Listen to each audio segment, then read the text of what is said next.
북한의 무력 시위가 잇따르고 있습니다. 북한이 조만간 장거리 미사일 발사와 추가 핵실험 등 연쇄적인 핵 미사일 도발에 나설 가능성도 커졌습니다. 마치 수순이라도 밟듯이 북한의 거침없는 도발이 이어지고 있는데요. 막을 방법은 없는지 오늘 전문가 모시고 알아보도록 하겠습니다. 장광일 동양대 국방기술대학 학장 그리고 차두현 통일연구원 초청연구위원 나오셨습니다. 안녕하세요. 네, 안녕하십니까. 네, 안녕하십니까. 네, 먼저 학장님께 여쭤보겠습니다. 북한이 5차 핵실험을 한 지 11일 만에 사실상 대륙간 탄도미사일 엔진 시험을 실시했거든요. 이 배경 뭐라고 볼 수 있을까요? 핵실험과 미사일 발사를 분리해서 보신 것보다는 한 세트로 보는 것이 맞을 것 같습니다. 과거에도 그랬고 핵실험을 하게 되면은 핵에 대한 운반 수단을 갖다가 계속해서 실험을 해왔던 것이 과거의 패턴이었고 또 어떻게 보면은 이제 위력이 정대된 핵실험을 하였고 그 핵실험을 한 결과 핵탄두를 갖다가 운반 체계에 실어 나를 수 있는 능력을 확보했다는 차원에서 이 미사일 이제 발사가 사실상 상당히 예측이 되어 왔습니다만은 이번에 이제 그 미사일 엔진 출력 시험을 했다라고 하는 것은 이제 어떻게 보면은 미국에 대해서 미국 본토 전체를 타격할 수 있는 그런 능력을 확보하였고 예. 또 지금 미국 대통령 선거가 지금 한창인데 미국 대통령 후보들에게 이 소위 말해서 나를 상대를 해라라고 하는 그런 어떤 메시지를 주는 이런 측면도 있고 가장 그 기술적인 측면에서 우리가 본다면은 역시 지금 동창리 미사일 발사장의 그 미사일 발사대가 높여졌거든요. 네. 높였고 그것은 한마디로 이제 앞으로 실릴 수 있는 미사일이 좀 더 커진다는 그 얘기가 아니겠습니까? 예. 그러면 그 미사일이 커지는 것만큼 엔진 출력도 높아야 되거든요.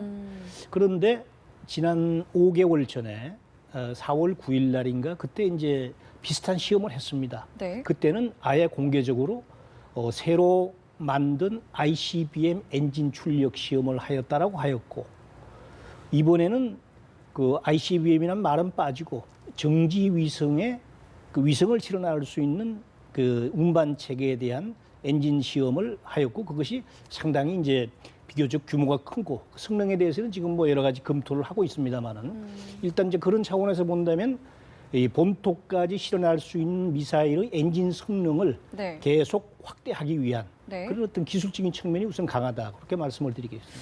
이 엔진이 백두산 계열이라고 하는데요. 네. 성능이 구체적으로 어느 정도인 겁니까? 네, 일단은 북한 자체가 발표한 그 수치를 기준으로 말씀을 드릴게요. 확실하게 신뢰성이 있다라고 볼 수는 없지만은요. 네. 그 80TF 다시 말해서 80톤 포스급의 위력을 가지고 있다라고 얘기하는 이게 어떤 얘기냐면은요. 네. 무게 80톤 정도의 그 하중을 가진 물건을 네. 약 한 200초, 한 3분 가량이죠. 들어올릴 수 있을 정도의 추진력을 가지고 있다라는 얘기입니다. 예. 그런데 이게 이제 이 80톤이기 때문에 3분 정도죠. 이게 무게가 보통 일반적으로 이제 대륙간 탄도탄들이 쓰는 1톤 수준으로 낮춰버리게 되면 이게 시간은 더 늘어나고요. 보통 이제 클러스터링이라 그래가지고 이런 강력한 로켓을 이 대륙간 탄도탄 같은 경우에는 하나가 아니라 한 4개 정도를 묶거든요. 그러면 이 320 그 예. TF가 나와요. 이거를 계산을 해보면 일반적인 공학자들 얘기로는 전 세계 어디도 사정거리에 둘 수가 있다라는 거고요. 참고로 하나 말씀을 드리면 이거 하나만 묶어 쏜다라고 해도 하나만 가지고 만약에 북한 당국이 발표한 그대로 자료 그대로라면 그 9월 5일 날 실험했던 한 1000km 날아갔던 노동미사일 계열들이 지금 한 27 TF 정도의 추진력을 지닌 걸로 생각을 해요. 그러면 하나만 쏴도 보통은 이제 노동미사일 정도는 한 3배 정도 넓게 더 날아갈 수 있다는 걸 의미를 하고요. 저는 이 엔진 실험도 엔진 실험이지만 북한이 이 정지위성 발사체라고 얘기를 했거든요. 네. 이게 정지위성이라는 게 일단 지구 상공 위로 올라가서 지구의 이 자전 궤도하고 똑같이 돌아요. 무슨 얘기냐면 그러면 지상에서 보면은 지구의 자전 궤도하고 똑같이 돌기 때문에 특정 지역에 정지돼 있는 걸로 보입니다. 그래서 정지위성이라고 얘기하는데 이거를 만약에 발사를 하게 되면은요. 흔히 얘기하는 게 이제 우리가 그 북한보다 상당히 우위에 있는 게 정보 감시력이라고 하지 않습니까? 위성 이제 사진이나 이런 걸 통해서. 근데 북한도 앞으로 만약에 원하면 서울이나 워싱턴을 들여다볼 수 있다. 지금 이거의 암시도 동시에 주고 있다라고 봐요. 네, 말씀하신 대로 이 클러스터링 기술 자체가 또 쉬운 기술이 아니기 쉬운 건 때문에 아닙니다. 네, 그 미국 본토까지 실제로 갈 수 있을지는 좀 지켜봐야 될 사안인 것 같은데요. 그에 더해서 학장님, 그 장거리 미사일 발사 시기가 다음 달 이제 노동당 창건일 10월 10일이지 않습니까? 이 전후에서 발사될 것이다 이런 관측들이 나오고 있는데 거의 이 발사가 기정사실화된 분위기인데 이 막을 방법 없을까요? 우선 그것이 뭐 기정사실화되었다라고 하는 것은 조금 과장된 얘기 같고 하여간 북한으로 봐서는 미사일 지금 엔진 시험하는 걸로 봐서는 역시 엔진 시험이라는 것은 엔진 시험 자체가 의미가 없으니까 네. 엔진을 이제 미사일에 탑재시켜 가지고 발사하는 그런 시험까지는 가긴 가겠지만은 그렇다고 해서 그것이 이 한 달도 지금 채 남지 않은 시기인데 네. 그때 다시 그걸 탑재해서 이 10월 10일 노동당 창건 71주년이죠. 그때 발사할 것이냐 하는 것은 제가 볼 때는 그렇게 쉽지는 않다라고 우선 말씀을 드리고 어쨌든 뭐 다른 형태의 미사일 발사든지 네. 또는 지금 오늘 조금 전에도 보도가 됐습니다마는 제6차 핵실험도 뭐 제3번 갱도에서 충분히 가능한 상황이고 하기 때문에 어떤 형태의 미사일이든지 또는 핵실험이든지 하여간 현재 김정은이가 하는 걸로 봐서는 내부적인 어떤 결속이라든지 또 지금 뭐 제가 볼 때 수해 문제 이론에서 민심이 상당히 뒤숭숭한 그런 상황이기 때문에 네. 어떤 대외적인 표출 또 미국의 대통령 선거 이런 등등으로 볼 때는 어떤 형태든지 도발은 가능할 것이다 그렇게 판단합니다. 지금 말씀해 주신 것처럼 지금 풍계리 3번 갱도에 위장막이 있다고 저희가 앞서 좀 보도를 해드렸는데 네네. 이렇게 되면은 핵과 미사일이 연쇄적으로 도발될 가능성도 있다고 보십니까? 네, 저는 뭐 두 개를 이번은 굉장히 근접한 시일에 예. 이 붙여서 실시할 수도 있다라고 봐요. 그러니까 전반적인 현재 분위기는요. 지금 그 이 엔진 실험이라든가 아니면 핵실험 지금을 노출하고 있는 거는 이미 지금 유엔 차원에서 이제 보다 더 강력한 대북 제재 논의들이 나오고 있고요. 중국도 지금 여기에 대한 상당히 이 동참하는 지금 분위기를 예. 보이고 있단 말이에요. 그러니까 이 분위기 자체에서 눌리지 않겠다라는 의미도 분명히 있고요. 또 11월에 일단 미국 대선이 있기 전까지는 북한의 위험한 존재라는 존재 가치를 최대한 올리겠다는 전략이기 때문에요. 충분히 둘 다를 하든지 네. 둘 중에 어느 것을 선택하더라도 이상할 게 없다라는 얘기예요. 네, 그 말씀해주신 대로 지금 ICBM으로 이 신형 로켓이 전환될 경우에는 미국 본토를 사정권을 할 수 있다 이런 관측들이 나오고 있지 않습니까? 이 때문에 이 북한이 이런 사실을 강조하면서 미국과 직접적인 협상을 시도할 것이다 이런 관측도 나오고 있는데 그럴 가능성이 있다고 보십니까?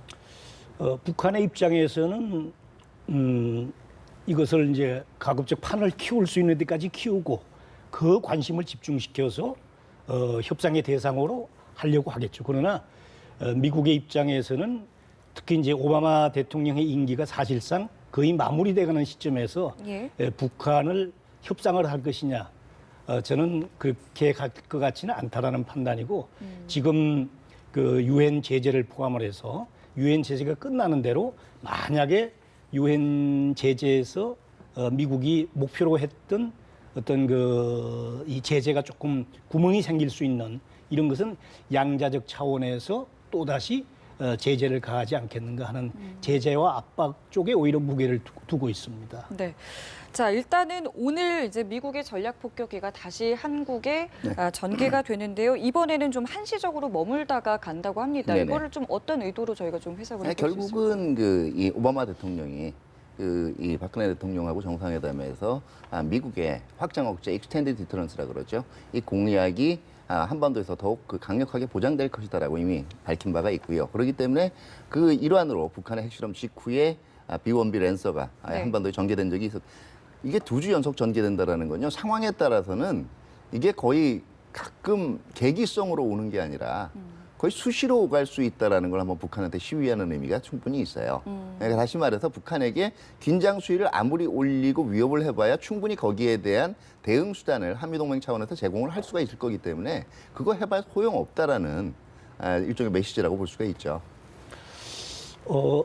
지금 우리 차 박사께서 말씀하신 것에 뭐 전적으로 동의를 하면서 단지 이제 아직까지 B-1B 전략 폭격기가 온 데는 확실한 발표가 되지 않았기 때문에 이것이 뭐 완전히 지금 비완비가 이제 네. 곧 그 한반도에 전개될 것처럼 네. 하는 것은 우리가 조금 더 좀 지켜봐야 되겠다 하는 말씀을 드리면서 아마 비완비 아니더라도 B2 또는 B52도 올 수 있다. 이런 말씀을 제가 우선 드리고요. 네. 그다음에 이제 그 비완비가 지난주에 전개를 하면서 우리 국내적으로 미국의 지금 말씀하신 그런 참 어떤 의미에서 나름대로 확장 억제의 현시적 또 어떤 실효적인 차원에서 그걸 갖다가 보여줬는데도 불구하고 그날 뭐 바람이 불어가지고 제때 뜨지 못했다. 예. 또 뭐 한번 이렇게 왔다가 지나가는 거 가지고 그 뭐 별 매우 효과가 얘기도 있겠느냐 하는 이제 이런 비판이 있었습니다만은 사실 뭐 한번 이렇게 왔다 가는 것보다는 지금 말씀하신 대로 뭐 경우에 따라서는 뭐 주기적으로 이렇게 올 수도 있고 또 경우에 따라서는 뭐 상당 기간 상주하면서 어떤 위기 시에는 즉각적으로 전략 폭격기가 바로 한반도에서 출격할 수도 있다라고 하는 이런 메시지를 우리 국민뿐만 아니고 북한한테도 분명히 줄 필요가 있다라는 말씀을 드리고 싶습니다. 네, 학장님 그에 더해서 한 가지 더 여쭤보고 싶은데 올해 초에 이제 북한이 4차 핵실험한 이후에 B-52 전폭기가 한 차례 출격한 적이 있었고요. 또 말씀하신 대로 지난주 비원비 2대가 우리나라에 왔다 갔는데 실제로 이 전폭기에 핵 무장이 돼 있느냐 안 돼 있느냐 뭐 여기에 대해서는 관측들이 당시에도 분분했습니다. 이 때문에 일각에서는 핵탄도 없이 이 전폭기가 출격을 하면서 오히려 북한이 이 전폭기 출격하는 것에 대해서 반응을 하지 않는다. 오히려 면역력만 키워줬다. 이런 평가들도 있거든요. 그에 대해서는 좀 어떻게 보십니까? 핵무기를 실었다 안 실었다는 뭐 미국이 절대 얘기하지 않을 겁니다. 그러나 이제 제가 아는 한은 이 전략무기 감축 협정에 따라서 일단 저 핵무기는 어떤 전략 폭격기에도 평시에 네. 실지는 않는 것으로 그렇게 알고 있고 네. 그러나 이제 그것이 위기시나 또는 전쟁이 고조가 되거나 또 전쟁이 발발됐을 때 상황이 틀리는 거죠. 그런 차원에서 우리가 핵무기가 뭐 그것이 실었다 안 실었다를 가지고 평가할 것이 아니고 언제든지 그것은 핵무기를 실을 수 있는 그 비행기고 또 그것을 나를 수 있고 또는 필요 시에는 뭐 수백 킬로 후방에서 또는 뭐 실제는 바로 괌 현장에서도 바로 때리면은 날아갈 수 있기 때문에 핵무기를 실었다 안 실었다 여기에 우리가 비중을 두고 평가할 것은 아니다 하는 말씀이죠. 예, 거기에 대해서 또 하나 고려해야 될 점이요. 네. 그러니까 이제 안 싣고 왔으니까 이게 북한이 이 면역력이 있을 거다. 이런 쪽으로 비판을 하는 분들은 만약에 싣고 왔으면 더 크게 비판할 거예요. 왜냐하면 이게 지금 큰 목적이 경고를 주는 거지 타격하러 오는 게 아니거든요.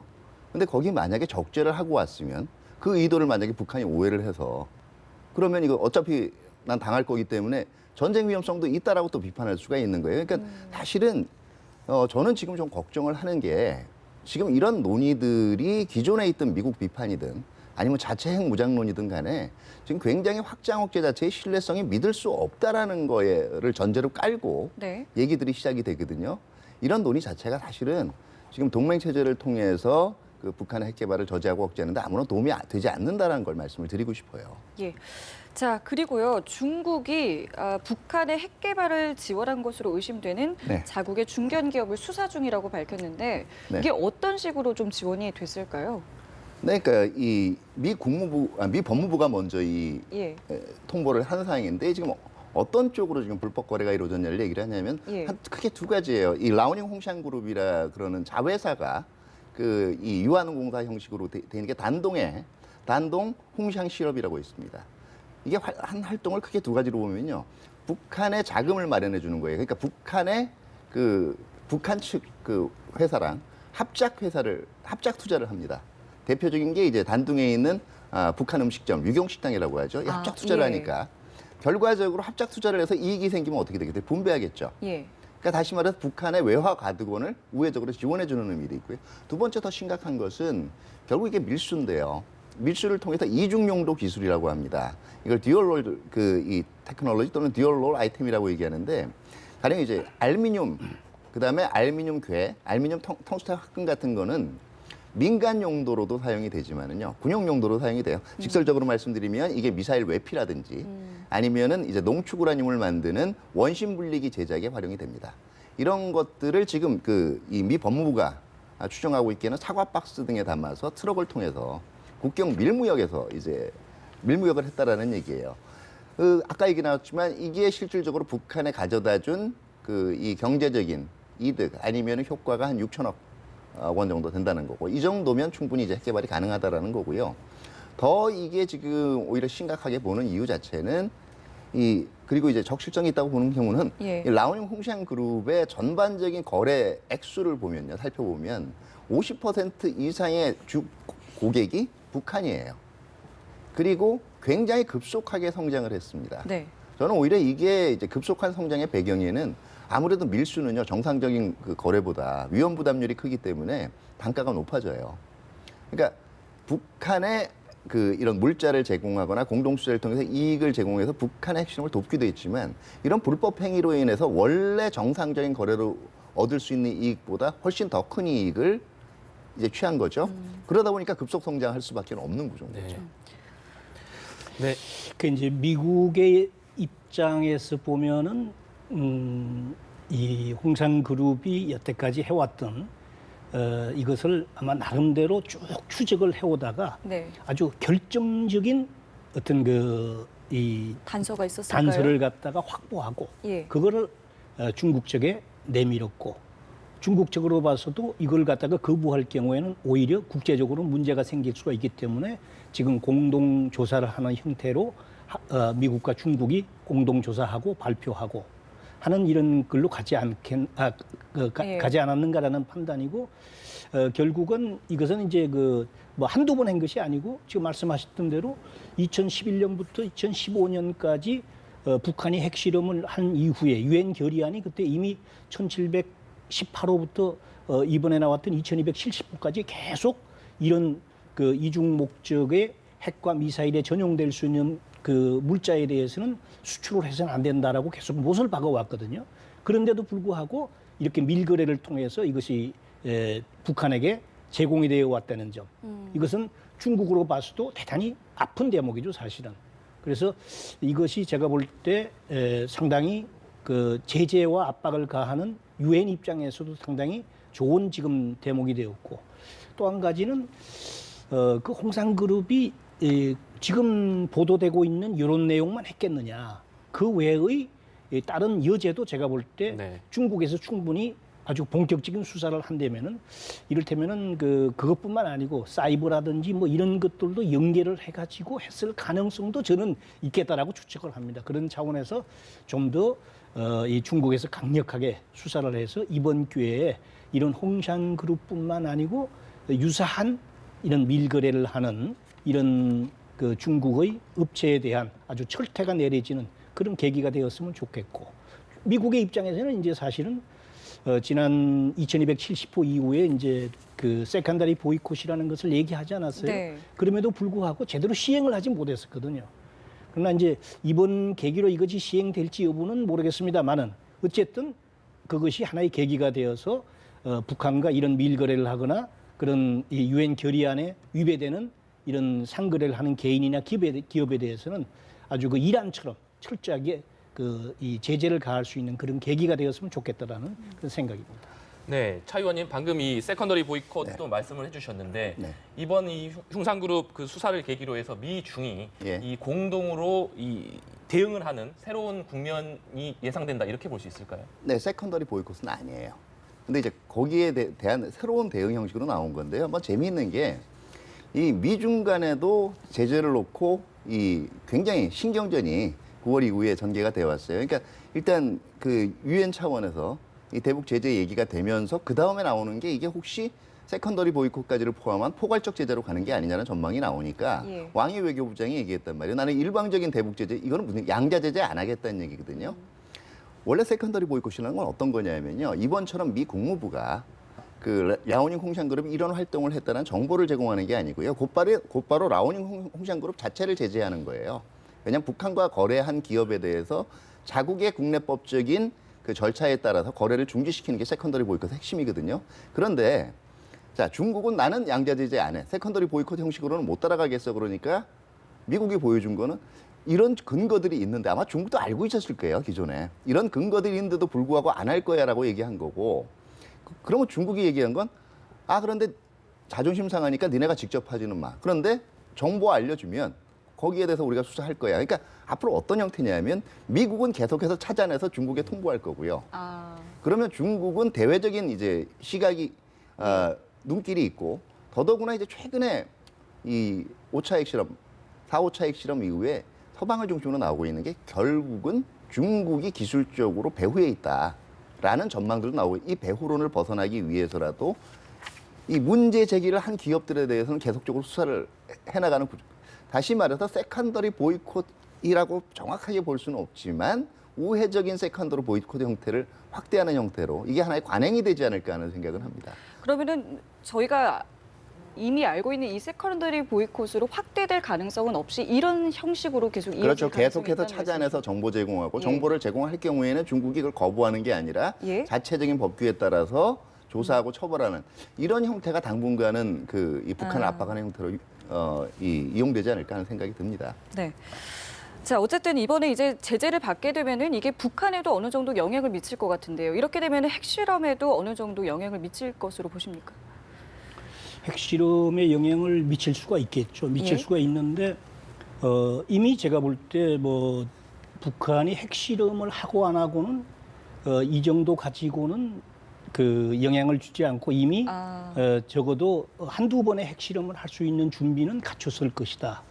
응? 그런 물자도 이미 확보가 되어 있고 네. 했기 때문에 핵실험 여부는 사실상 김정은의 결심 여하에 달려 있지 대외적인 어떤 영향을 가지고 핵실험이 다시 중지가 될 것이다, 영향을 받을 것이다라고 판단하기가 조금 어렵네요. 네. 그 리용호 북한 외무성 같은 경우에는 유엔 총회 참석을 위해서 뉴욕에 도착을 했습니다. 근데 네. 그에 앞서서 좀 주목받는 부분이 버락 오바마 미국 대통령이 마지막 유엔 총회 연설에서 북한이 핵실험의 대가를 치러야 된다라고 얘기를 했거든요. 예. 근데 거기에 맞물려서 지금 비원비가 될지 뭐가 될지 아직 네, 모르겠습니다만 비오시비가 될지. 네, 전략 핵폭기가 또 조금 있으면 또 한국에 전개될 것으로 예상되고 예. 이런 상황을 감안해 볼 때 미국이 얘기하는 버락 오바마 대통령이 얘기하는 핵실험의 대가 실질적으로 대북 제재 외에 새로운 방안이 나올 수 있다. 뭐 이렇게 예상해 볼 수 있을까요? 미국 오바마 대통령 표현에서 나온 게 재미있는 게 북한을 웨이스트랜드, 완전 불모지가 되어버렸다. 핵실험을 하는 동안 이제 얘기를 했거든요. 경제 제재 이외의 다른 수단이라 그러면요, 이제 군사 제재인데, 뭐 이미 그거는 미국이 그동안 얘기해온 게 미국의 전문가들도 그렇고 미 국방부나 이제 당국 자체도 이란이나 이라크하고 비교를 할 때요, 북한이 군사적으로 다루기에는 이라크보다 훨씬 더 위험하다라고 지금 얘기를 하고 있거든요. 그리고 이라크보다 훨씬 더 가난하지만 훨씬 더 위험하다라는 표현을 썼어요. 그렇기 때문에 여전히 아마 미국 워싱턴의 입장에서는 경제 제재 자체의 문제가 아니라 경제 제재가 효율적으로 작동될 수 없었던 구조가 문제지. 네. 경제 제재를 지속적으로 가고 확대하면 지금 얘기한 이런 이 형식의 이 제재죠. 중국의 동참을 적극적으로 촉구하는 쪽으로 확대를 하면 그게 불가능한 건 아니라고 볼 것 같아요. 그렇기 때문에 제가 볼 때는 군사적인 옵션을 당장 선택하기에는 한계가 있을 걸로 생각이 되고요. 그건 왜 그러냐면 지금 워싱턴에서 굉장히 북한의 핵 능력에 대해서 관심을 곤두세우고는 있지만 ICBM 하나 가진다라고 해서 미국을 직접적으로 타격하거나 위협을 줄 수 있는 건 아니에요. 이게 수십 개가 됐을 때의 얘기거든요. 그러니까 아직은 경제적인 옵션이 더 주가 있다라는 건 주중이 돼 있다는 건 분명하죠. 그러니까 그 미국 일각에서 제기되고 있는 대북 선제 타격론 같은 이런 강경론이 실제화될 가능성은 상당히 낮다 이렇게 보시는 제가 볼 거죠? 때는 낮다라고 봅니다. 그 이제 가능성도 낮고 네. 또 오바마 대통령의 임기가 사실상 그 뭐 내년 1월이죠. 1월이긴 합니다만 새로운 대통령 선거가 지금 11월 초에 계획돼 있기 때문에 사실상 대통령으로서 제 역할을 하기에는 이제 뭐 거의 한 달 정도뿐이 남지 않은 그런 시점이거든요. 그 시점이기 때문에 오바마 대통령의 말을 북한에서 김정은이가 어떻게 받아들일지 그건 우리가 명확하지 않습니까? 그러나 어쨌든 북한이 저렇게 지금 뭐 막무가내식으로 간다는 것은 새로 선출되는 대통령, 트럼프가 됐든 뭐 힐러리가 됐든 누가 됐든 간에 저건 분명한 메시지를 아마 대통령 후보 토론 간에도 그런 강력한 어떤 선택의 어떤 방안을 제시를 해서 북한으로 하여금 뜨끔하게끔 해주지 않으면 안 된다라고 하는 거죠. 다만 이제 지금 제가 볼 때는요, 힐러리는 물론이고 트럼프가 된다라고 해도 직접적인 타격까지는 안 할 겁니다. 다만 힐러리도 그렇고 이 트럼프도 오바마하고의 차별화라는 면에서는 아마 블로케이드 정도까지는 선택될 가능성이 있어요. 다시 말해서 봉쇄죠. 일종의 물리적 봉쇄까지는 군사적으로 가는 대안에 앞으로 상황이 이제 악화 여부에 따라 달려 있겠지만 검토가 될 가능성은 있겠지만 어느 날 갑자기 핀포인트식으로 북한을 선제 타격한다 이 가능성은 굉장히 낮다라고 봐야 됩니다. 네, 선제 타격 가능성에 대해서는 상당히 낮다는 두 분 말씀까지 들었습니다. 네, 오늘 말씀은 여기까지 듣겠습니다.